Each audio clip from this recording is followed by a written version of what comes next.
Hello everyone. RRB NTPC का PYQ का ये पहला क्लासेस है, साइंस सीरीज विज्ञान एक्सप्रेस। तो उसमें हम जितने भी विज्ञान का यानी कि साइंस के क्वेश्चन है, देखिए साइंस का क्वेश्चन हम लोग पीवाईक्यू का साइंस का एक सेपरेट क्लास में करेंगे, फिर जीके जीएस यानी कि हिस्ट्री ज्योग्राफी इस सब का एक सेपरेट होगा। तो जब साइंस एक्सप्रेस रहेंगे यानी कि विज्ञान एक्सप्रेस जो क्लास रहेंगे, सीरीज रहेंगे, उसमें सिर्फ और सिर्फ साइंस के बारे में हम लोग पढ़ेंगे, साइंस का पीवाईक्यू करेंगे। और पीवाईक्यू इतने बढ़िया तरीके से करेंगे कि आपका सारा कुछ टॉपिक रिवीजन हो जाएगा और सारा कुछ डिटेल में क्लियर आपको हम करेंगे। ठीक है, ये नहीं कि सिर्फ आपको क्वेश्चन करा करके छोड़ देंगे। आप देखेंगे, आगे कंटिन्यू करिए, आपको पता चलेगा कि किस लेवल से किस तरह से आपको इन्फॉर्मेशन दिया जा रहा है, किस तरह से पढ़ाया जा रहा है। तो विज्ञान एक्सप्रेस में हम लोग बढ़िया ढंग से साइंस के जितने भी एनटीपीसी हो गया, रेलवे के जितने भी आरआरबी का, सबसे पहले हम लोग एनटीपीसी कवर करेंगे। फिर और जितने भी एग्जाम का 2024 में जो शिफ्ट हुआ है उसका सारा क्वेश्चन, चाहे टेक्नीशियन हो गया, एएलपी हो गया, चाहे जेई हो गया, एसआई हो गया, सारा का 2024 में भी आया हुआ क्वेश्चन हम लोग करने वाले हैं। ठीक है, तो अभी हम आरबी एनटीपीसी के प्रीवियस ईयर जो 2020 में एग्जाम हुआ था उसका हम लोग कर रहे हैं साइंस का। इस तरह से ये पहला वीडियो है, तो आगे आप लोग प्यार बनाए रखिएगा ताकि हम लोग आगे कंटिन्यू करेंगे। चलिए शुरू करते हैं पहला क्वेश्चन। देखिए फर्स्ट क्वेश्चन कह रहा है, निम्नलिखित में से किस रक्त यानी कि देखिए ब्लड से क्वेश्चन है, रक्त समूह वाले लोगों को सार्वभौमिक प्राप्तकर्ता माना जाता है। देखिए जब आप बायोलॉजी में चैप्टर पढ़े होंगे ब्लड प्लाज्मा, क्या पढ़े होंगे माय डियर, ब्लड प्लाज्मा या ब्लड के बारे में पढ़े होंगे, तो काफ़ी कुछ इसमें पढ़े होंगे ब्लड के बारे में। उसमें एक टॉपिक आती है ना, ब्लड ग्रुप। नहीं पढ़े होंगे तो हम पढ़ाएंगे ब्लड ग्रुप। एक टॉपिक आती है my dear, blood group. Blood group में क्या होता है, देखिए जो हमारे ह्यूमन के बॉडी में जो ब्लड होते हैं, ठीक है, ह्यूमन के जो बॉडी में ब्लड होते हैं, इसे डिवाइड किया गया 4 कैटेगरी में। कितने कैटेगरी में डिवाइड किए माय डियर, 4 कैटेगरी में। किस बेसिस पे, क्या सपना आया था क्या उसको जो साइंटिस्ट को कि चलो इसे 4 में डिवाइड कर देते, नहीं, उसके पीछे फैक्टर था। किस फैक्टर के, किस बेसिस पे उन्होंने 4 ब्लड ग्रुप को 4 पार्ट में डिवाइड किए हैं वो हम बताएंगे। वो फैक्टर था एंटीजन, और दूसरा फैक्टर था एंटीबॉडी। ठीक है, ये 2 फैक्टर के बेसिस पे ह्यूमन ब्लड 4 पार्ट में, 4 भाग में डिवाइड हुआ था। पहला जो ब्लड था वो था हमारा A+, ठीक है। दूसरा ब्लड ग्रुप था वो था हमारा B+, तीसरा ब्लड ग्रुप था वो हमारा था AB+, और चौथा ब्लड ग्रुप था हमारा O+। देखिए ए जो हमारा ब्लड ग्रुप था, ये 4 ब्लड ग्रुप में हम लोग डिवाइड किए हैं। ठीक है, अब यहाँ पे ध्यान देखिए कि जो हम ये ब्लड ग्रुप है, A blood plus B, A blood group, B blood group है ना, ये सारा कुछ AB+ और OB+। तो O+ को हम लोग बोलते हैं यूनिवर्सल डोनर। क्या बोलते हैं मैडी, इसे यूनिवर्सल डोनर। क्यों बोलते हैं, क्या होता है यूनिवर्सल डोनर, ये सारा कुछ बताएंगे। AB+ को बोलते हैं इंग्लिश में यूनिवर्सल एक्सेप्टर, जिसे हिंदी में बोलते हैं देखिए प्राप्तकर्ता। हिंदी में क्या बोलते हैं, प्राप्तकर्ता। ठीक है, और B+ हमारा अलग हो गया, A+ अलग हो गया। तो यूनिवर्सल डोनर होता है जो किसी को भी ब्लड दे सकता है। ठीक है, यूनिवर्सल रिसेप्टर होता है जो किसी से ब्लड ले सकता है। इसमें क्या पाया जाता है, क्यों ऐसा होता है, ये सारा कुछ हम आपको अभी बता रहे हैं। ठीक है, और B+ होते हैं और A+ होते हैं। तो यहाँ पे देखिए हम आपको अगर हम बताएं माय डियर, तो इसका आंसर हमारा देखिए प्राप्तकर्ता माना जाता है। किसे प्राप्तकर्ता माना जाता है, AB+ को, यानी कि AB+ को क्या माना जाता है, यूनिवर्सल रिसेप्टर, और O+ को क्या माना जाता है, यूनिवर्सल डोनर। क्या माना जाता है, यूनिवर्सल डोनर। अब देखिए क्या क्या पाया जाता है, ए में क्या पाए जाते हैं, तो ओनली सिर्फ और सिर्फ एंटीजन पाए जाते हैं। क्या पाए जाते हैं माय डियर, एंटीजन। और उस एंटीजन का नाम रहता है ए, और इसमें एंटीबॉडी पाए जाते हैं। इसमें एंटीजन पाए जाते हैं ए और एंटीबॉडी पाए जाते हैं, एंटीबॉडी ये पाए जाते हैं बी। इसका उल्टा हो जाएगा, बी में, बी ब्लड ग्रुप में एंटीजन क्या पाए जाएंगे, बी, और एंटीबॉडी क्या पाए जाएंगे, ए। ठीक है, और ए बी, क्यों इसे यूनिवर्सल रिसेप्टर बोलते हैं यानी कि प्राप्तकर्ता बोलते हैं, सार्वभौमिक प्राप्तकर्ता बोलते हैं, क्योंकि इसमें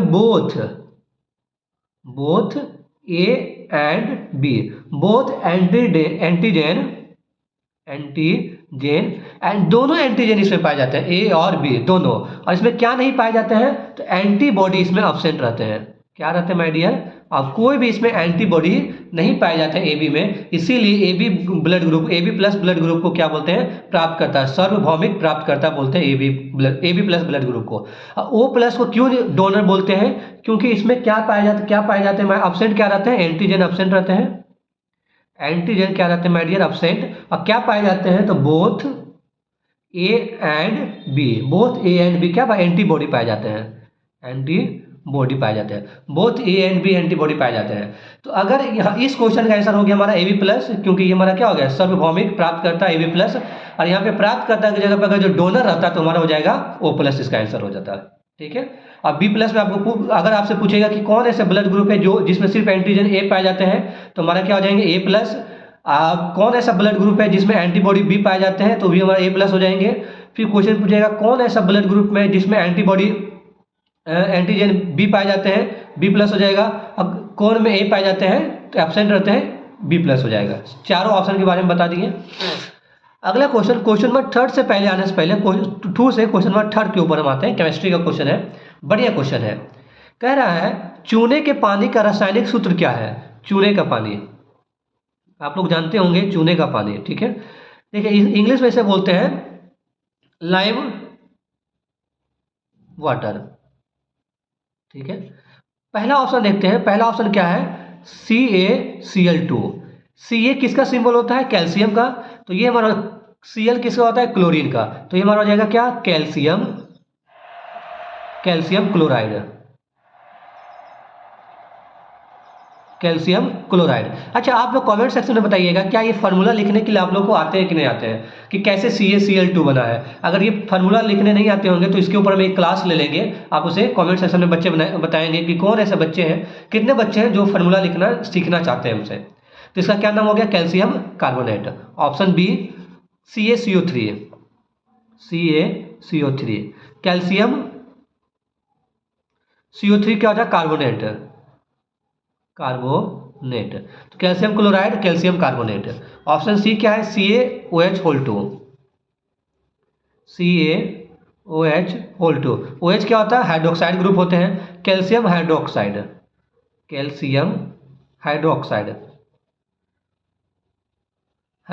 इसका नाम हो गया। और अगला है CaOH का क्या हो जाएगा, कैल्शियम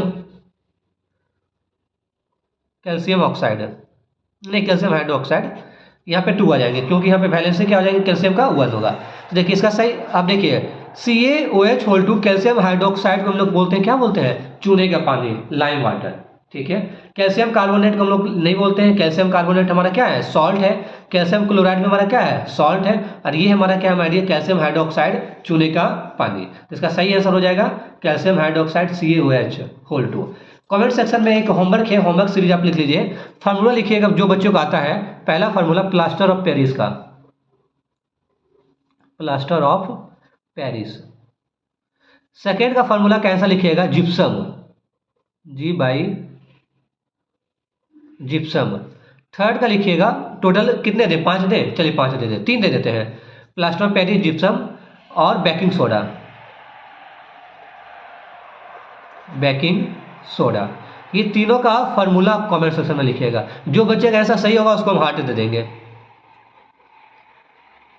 ठीक है, ये तीनों का क्वेश्चन का आंसर आप लोग लिखिएगा, जो बच्चा जिसका आंसर सही होगा उससे कमेंट को हम हार्ट देंगे। बाकी बच्चे समझ जाइएगा कि सही आंसर क्या है।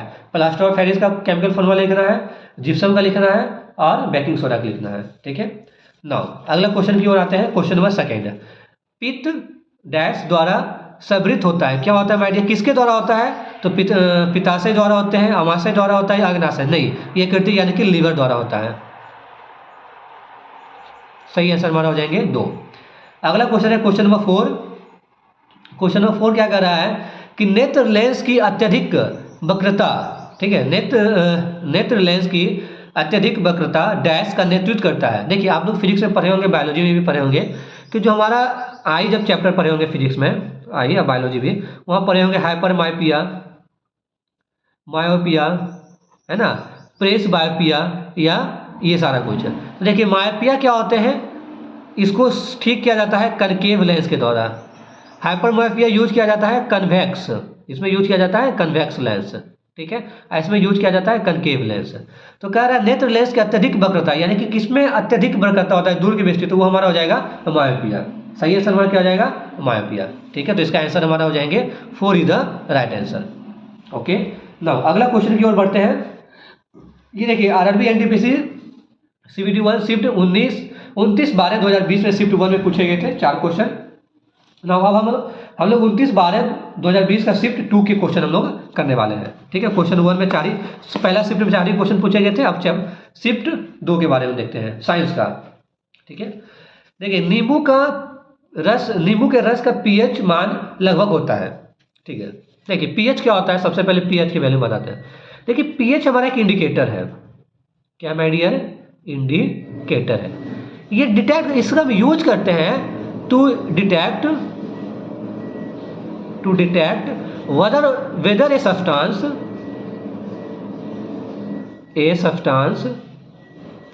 एसिडिक या बेसिक या सॉल्ट। अगर कोई सब्सटेंस एसिडिक है या बेसिक है या सॉल्ट है, ये कैसे पता चलेगा, उसके पीएच वैल्यू से पता चलेगा। और अगर डिटेल जाएंगे कि सर क्या होता है पीएच वैल्यू, तो कोई भी सॉल्यूशन है, लेट सपोज ये सॉल्यूशन है, ठीक है, ये एक सॉल्यूशन है, इसमें अगर हम देखेंगे कि इसमें H+ आयन की संख्या कितनी है, फर्स्ट पॉइंट। सेकेंड पॉइंट हम लोग देखेंगे इसमें OH- की संख्या कितनी है। पीएच वैल्यू डिसाइड होते हैं H+ आयन की संख्या से। जितने ज़्यादा H+ आयन्स होंगे उसकी पीएच वैल्यू उतनी ज़्यादा होगी, उतनी कम होगी, सॉरी उतनी क्या होगी, कम होगी। तो अगर कोई सॉल्यूशन है, ये हमारा सॉल्यूशन ए है, मान के चले इसमें H+, जैसे कि ये सॉल्यूशन हमारा HCl का है, ये कैसे ब्रेक होंगे माय डियर, H+, इसका जो बॉन्ड ब्रेक होगा तो H+ और Cl- में ब्रेक होगा। तो यहाँ पे देखिए कितने बहुत सारे H+ आयन है, तो ये हमारा क्या है, बहुत स्ट्रॉन्ग एसिड है। जितने ज़्यादा H+ आयन होंगे उतनी ज़्यादा स्ट्रॉन्ग एसिड होगा, और स्ट्रॉन्ग एसिड होने के कारण इसकी पीएच वैल्यू क्या हो जाएगा, 1.5 से लेकर के 2 के बीच में। ठीक है, तो जो जितना ज़्यादा स्ट्रॉन्ग एसिड होगी उसकी पीएच वैल्यू उतनी कम होगी। इसमें लॉग लेते हैं, एक बहुत बढ़िया चैप्टर है, जब हम आपको केमिस्ट्री पढ़ाएंगे उसमें ये आपको, जब केमिस्ट्री का chapter acid base and salt हम आपको स्टार्ट करेंगे। आप लोग तो पढ़ते हैं नहीं, आप लोग आते ही नहीं है, मतलब बहुत 40-50 बच्चे ही क्लास करते हैं, पढ़ते ही नहीं है। तो देखिए ऐसा नहीं होता है ना कि जो जिस चैनल के पास या जिस टीचर के पास बहुत बढ़िया सब्सक्राइबर है, मिलियंस में है, वही अच्छा पढ़ाता है, ये जरूरी नहीं है माय डियर, है ना। अब मान के चलिए कोई बढ़िया टीचर है, कोई अच्छा पढ़ाना चाह रहा है, वो शुरुआत किया है, तो शुरुआत में तो किसी के पास बच्चे नहीं आएंगे ना, जैसे हम हैं। तो अगर हम अच्छा पढ़ाएंगे तो अगर हम अच्छा पढ़ा रहे हैं जेन्युइनली, मैं ये नहीं कर रहा हूँ कि आप आंख बंद करके फॉलो करिए, अगर लिटरली आपको लग रहा है कि हाँ अच्छी पढ़ाई हो रही है, यहाँ कंटेंट अच्छा दिया जा रहा है, तो आप सब्सक्राइब कर सकते हैं। अगर नहीं हो रहा है तो बिल्कुल हम कभी नहीं बोलेंगे कि आप सब्सक्राइब करिए, है ना। अगर अच्छा लग रहा है तो आप शेयर कर सकते हैं, ठीक है, ताकि अच्छी पढ़ाई जो होती है वो औरों तक पहुँच पाए। ठीक है, चलिए वापस अपना टॉपिक पे आते हैं, ये सब चीज़ डिस्कशन नहीं करना चाहिए। हाँ, तो ये हम आपको पीएच के बारे में बताएं कि जो जितना ज़्यादा एसिडिक होगा, जो जितना स्ट्रॉन्ग एसिड होगा, उसकी पीएच वैल्यू उतनी कम होगी। ठीक है, पीएच स्केल, पीएच वैल्यू, ये सब बहुत एक लंबा चैप्टर है, बहुत लंबा टॉपिक है, हम एसिड बेस एंड सॉल्ट में आपको पढ़ाएंगे। तो नींबू का जो होते हैं, नींबू का रस का जो पीएच वैल्यू होंगे वो हमारा क्या होते हैं, बहुत कम होगा, क्योंकि एसिडिक होता है। तो देखिए ये हमारा 9th है, ये हमारा एसिडिक नहीं बेस होगा, ये भी हमारा बेस होगा। और 7 देखिए ये हमारा पीएच होता है, 7 अगर है तो वो हमारा न्यूट्रल हो, जैसे कि वाटर का पीएच वैल्यू कितना होता है, 7। वाटर का कितना होता है पीएच वैल्यू, 7 से पहले जैसे 6 किसी का पीएच वैल्यू है, किसी का 5 है, किसी का 4 है, ये सब एसिडिक होगा। जितना कम होते जाएगा, एक तक आए वो और ज़्यादा एसिडिक होगा, तो इस पीएच वैल्यू घटता जाएगा, एसिडिक स्ट्रेंथ यानी कि एसिड और स्ट्रॉन्ग एसिड होते जाएगा।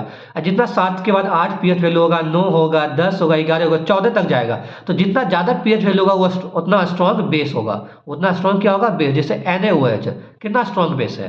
ठीक है, तो नींबू का जो पानी होता है, नींबू का जो रस होता है वो एसिडिक होता है। क्या होता है मेरे डियर, एसिडिक होता है, तो उसका पीएच वैल्यू क्या हो जाएंगे, 2। ठीक है, ऐसे भी देखिए आप एलिमिनेट कर सकते हैं ना, क्योंकि देखिए 7 हमारा क्या हो गया, वाटर के लिए न्यूट्रल। 12 हमारा क्या होता है, बेसिक पीएच वैल्यू 7 से ज़्यादा है, तो 7 से ज़्यादा पीएच वैल्यू होंगे तो हमारा क्या हो जाएंगे, एसिडिक नहीं होंगे, क्योंकि 7 से पहले का पीएच वैल्यू एसिडिक होगा, और 7 से बाद आगे का पीएच वैल्यू क्या होंगे, बेसिक होंगे। जिस सब्सटेंस का पीएच वैल्यू 7 से कम है वो एसिडिक होंगे, जिस सब्सटेंस का पीएच वैल्यू 7 से ज़्यादा होगा क्या होगा, बेसिक होगा, है ना। तो देखिए ये एसिडिक है, तो इसका एक ही ऑप्शन है जिसका पीएच वैल्यू 7 से कम है, वो हमारा क्या है, 2। तो इसका सही आंसर क्या हो जाएगा, 2। अगला क्वेश्चन है कि बायोफाइटा निम्नलिखित में से किस वनस्पति से संबंधित है। बायोफाइटा निम्नलिखित में से किस वनस्पति से संबंधित है। ठीक है, ऑप्शन है क्लेडोफोरा, देवदार, जल, ये हमारा क्या है, जल तिप्तिया। अच्छा, ये क्वेश्चन आपको हम होमवर्क दें बायो का। चलिए, ये क्वेश्चन आपको हम होमवर्क देते हैं। कमेंट सेक्शन में इसका आंसर लिखिएगा, जो बच्चे का आंसर सही होगा उसे हम हार्ट दे देंगे। और इसको नेक्स्ट नहीं है, इसको नेक्स्ट क्लास में देखिए, ये क्वेश्चन और एक और 2 क्वेश्चन आपको हम दिए थे जिप्सम का फॉर्मूला लिखने के लिए, ये क्वेश्चन, इसको हम नेक्स्ट क्लास में डिस्कशन करेंगे, क्योंकि ये क्वेश्चन को डिस्कशन करने के बाद ही हम लोग नेक्स्ट क्लास की ओर बढ़ेंगे। ठीक है, चलिए आगे की ओर बढ़ते हैं। अगला क्वेश्चन,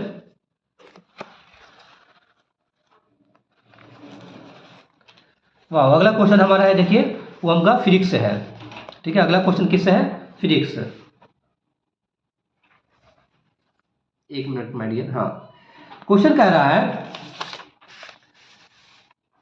सीरीज में 4 प्रतिरोधक जिनमें से प्रत्येक 1/4 ओम का है उपयोग करते हुए अधिकतम कितना प्रतिरोधक बनाया जा सकता है। देखिए, आप लोग फिजिक्स में पढ़े होंगे LRC सर्किट।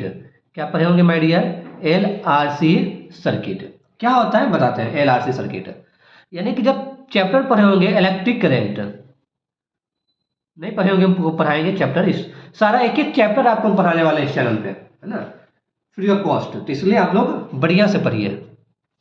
हाँ, तो इलेक्ट्रिक करंट में पढ़े होंगे कि जो हमारा होता है आर, जो होते हैं आर, जो सिंबल होता है वो किसका होता है, रेसिस्टेंस का। किसका होता है माय डियर, रेसिस्टेंस का। कैसा दिखता है रेसिस्टेंस, इस टाइप का दिखता है, ये उसका सिंबल है, ऐसा दिखता है, आर से डिनोट करते हैं। ठीक है, तो रेसिस्टेंस को सर्किट में अगर हमें ऐड करना है तो उसका 2 तरीका है। उसका क्या है, 2 तरीका है। एक आप सीरीज में कर सकते हैं, कंबाइंड सीरीज, दिख नहीं रहा क्या, हाँ, सीरीज कॉम्बिनेशन। दूसरा है पैरेलल कॉम्बिनेशन। ठीक है, सीरीज कॉम्बिनेशन में क्या होता है कि जितने भी रेसिस्टेंस होता है उसको बस हम लोग जोड़ देते हैं, R1 + R2 + R3 so on. ठीक है, लेकिन पैरेलल में ऐसा नहीं होता है। पैरेलल में क्या होता है, जैसे 1/R इक्विवेलेंट क्या हो जाएगा, 1/R1 + 1/R2 + 1/R3, ऐसे ऐसे। ठीक है, रेसिप्रोकल होता है। अब यहाँ पे देखिए क्या करा, 4 सीरीज में जुड़ा हुआ है। किस में जुड़ा हुआ माय डियर, सीरीज में। तो सिंपल क्या करेंगे, कितने रेसिस्टेंस है, 4 है। R1 का वैल्यू क्या हो जाएगा, 1/4, R2 का वैल्यू क्या हो जाएगा, 1/4। यूनिट होते हैं ओम। कभी कभी अगर जो क्वेश्चन बहुत आसान आते हैं तो उसमें पूछ देते हैं कि रेसिस्टेंस का ऐसा यूनिट क्या होती है, ओम, जिसका सिंबल ये है। ठीक है, R3, और तीसरा है 1/4 ओम, R4 ये भी हमारा क्या है, 1/4 ओम। ये 4 रेसिस्टेंस है, सीरीज में कनेक्टेड है। ठीक है, कितने रेसिस्टेंस, 4 रेसिस्टेंस सीरीज में कनेक्टेड है। अब देखिए, सीरीज में 4 पद है जिसमें से प्रत्येक इतना का है, तो प्रत्येक का उपयोग करते हुए अधिकतम कितना प्रतिरोधक बनाया जा सकता है, अधिकतम कितना बना सकते हैं, है ना। तो देखिए, अगर हम जोड़ेंगे तो 1/4 + 1/4 + 1/4 + 1/4, इसमें कितना एलसीएम 4 हो जाएंगे, तो 1 कितने हो जाएंगे, 1। लेकिन यहाँ पे पूछा है कि अधिकतम कितने बनाए जा सकते हैं, अधिकतम कितने बनाए जा सकते हैं। तो अधिकतम अगर आपको बनाना है माय डियर, तो अधिकतम कितने बनाए जा सकते हैं। तो अधिकतम बनाने के लिए आपको क्या करना पड़ेगा माय डियर कि हाँ, अधिकतम कितने बना सकते हैं माय डियर, देखिए तो आर इक्विवेलेंट कैसे निकालेंगे, 1/R1 + R1 + R2 + R3 + R4। तो चारों को बस जोड़ देंगे, 1/4 + 1/4 + 1/4 + 1/4। तो अधिकतम कितने हो जाएंगे, 1 ओम। कितने हो जाएंगे, 1 ओम। तो सही आंसर हमारा क्या हो जाएगा, 3, यानी कि हमारा हो जाएंगे 1 ओम, हमारा करेक्ट आंसर। ठीक है, 1 ओम हमारा क्या हो जाएगा, करेक्ट आंसर। इसी क्वेश्चन को अगर वो पैरेलल में दिया रहता, इसी को क्या रहता, पैरेलल में दिया रहता, तो इसको अगर ऐसा सेम को कनेक्शन कैसा रहता, पैरेलल कनेक्शन रहता, सीरीज ना रखकर क्या रहता, पैरेलल कनेक्शन रहता। तो आप बताइए कैसे करेंगे। हिंट आपको दे रहे हैं, पैरेलल में आर इक्विवेलेंट बराबर होता है 1/R equivalent, R1/R1 + 1/R2 + 1/R3 so on. ठीक है, तो ये पैरेलल का है। आप लोग बताइएगा कि अगर पैरेलल में रहता तो कैसे हम इसे करते हैं। ठीक है, ये सीरीज वाला आपको बता दिए, पैरेलल वाला आप लोग बताइएगा। नाउ आगे क्वेश्चन की ओर हम लोग बढ़ते हैं। निकटतम दृष्टि दोष वाले व्यक्ति की दृष्टि को ठीक करने के लिए, देखिए अभी इससे पहले डिस्कशन किए थे, ठीक करने के लिए किस प्रकार के लेंस की आवश्यकता होती है। तो आपको बताए थे मायोपिया, कनकेव लेंस और कनकेव लेंस, कनकेव लेंस और कन्वेक्स लेंस। मायोपिया में हम लोग यूज करते हैं कनकेव लेंस और हाइपर मायोपिया में हम लोग यूज करते हैं कन्वेक्स लेंस। किसको यूज करते हैं? Convex lens. तो इसका सही आंसर क्या हो जाएगा? अपसारी लेंस। किसका हो जाएगा माय डियर? अपसारी लेंस। निम्नलिखित मानव रोग में से कौन सा रोग जीवाणु से होते हैं? आप देखिए जीवाणु से होते हैं, यानी कि बैक्टीरियल डिजीज, टाइफाइड, हेपेटाइटिस, नहीं पोलिया, खांसा। तो इसका सही आंसर क्या हो जाएगा? कौन सा है जो जीवाणु से होते हैं माय डियर? तो जीवाणु से होने वाले हमारा क्या है? टाइफाइड। बैक्टीरियल डिजीज हमारा क्या है? टाइफाइड है। बेरी बेरी एक रोग है जो कि किसकी कमी से होती है? तो किसकी कमी से होती है my dear? Beriberi vitamin B1 की कमी से होती है। विटामिन सी की एस्कॉर्बिक, विटामिन सी की कमी से क्या होती है माय डियर? एस्कॉर्बिक बीमारी होती है। क्या होती है? एस्कॉर्बिक। विटामिन ए की कमी से क्या होती है? हमारा आई के प्रॉब्लम, यानी कि दृष्टिकोण दिखाई नहीं देते। विटामिन सी बता दिए। विटामिन डी की कमी से होती है रिकेट्स। विटामिन डी की कमी से होती है रिकेट्स। तो विटामिन डी की कमी से कौन सी बीमारी होती है? रिकेट्स। विटामिन सी की कमी से कौन सी बीमारी होती है? एस्कॉर्बिक। विटामिन ए की कमी से हमारा आई रिलेटेड बीमारी होती है। अब विटामिन B1 से रिलेटेड विटामिन B1 की कमी से कौन होती है? Beriberi. कौन होती है? Beriberi. होमवर्क है, विटामिन B12 की कमी से कौन सी बीमारी होती है? कॉमेंट सेक्शन में बताइएगा। ठीक है, तो आज की क्लास में इतना ही हुए। टोटल हम 10 क्वेश्चन कवर किए हैं, है ना। टोटल 10 क्वेश्चन हम लोग कवर करने की कोशिश किए और इसमें 2 शिफ्ट का हम लोग क्वेश्चन कवर किए हैं। 29/12/2020 का शिफ्ट 1 और 29/12/2020 का शिफ्ट 2, दोनों शिफ्ट का मिला करके टोटल 10 क्वेश्चन था। 10 क्वेश्चन हम लोग कवर किए हैं। 4 क्वेश्चन शिफ्ट 1 में और 6 क्वेश्चन शिफ्ट 2 का। इसी तरह से हम लोग सीरीज को कंटिन्यू रखेंगे और हर दिन शिफ्ट वाइज हम लोग आपको प्रीवियस ईयर डिटेल में आपको बता दिया करेंगे। ठीक है, थैंक यू सो मच। मिलेंगे नेक्स्ट क्लास में।